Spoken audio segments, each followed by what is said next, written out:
বুঝলা না বা মুসলমান পরিচয়ের কত দাম, ইমানের পরিচয়ের কত দাম।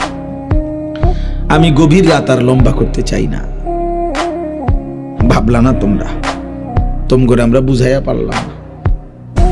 এত মসজিদ, এত মাদ্রাসা, এত আলেম, এত আজান, এত কোরআন, তোমার বাবা দাদা 14 গোষ্ঠী সবাই মুসলমান, চারিদিকে এই সব কিছুকে তুমি বৃদ্ধাঙ্গুলি দেখায়া বেঈমান মুশরিকের মতো চুল রাখলা।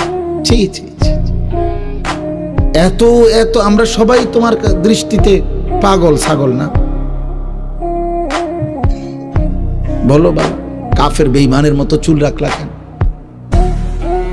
এই মুসলমানের বাচ্চা, একটা ওয়াক্ত নামাজ পড়লি না যারা, তো তোর সাথে আমাদের কি সম্পর্ক? আব্বা, তোর বাবার সাথে কি সম্পর্ক? তোর মায়ের সাথে তোর কিসের সম্পর্ক? তোর ধর্মের সাথে তোর সম্পর্ক কি? ভোটার আইডি কার্ডে ধর্মের পাশে ইসলাম লিখছো কেন?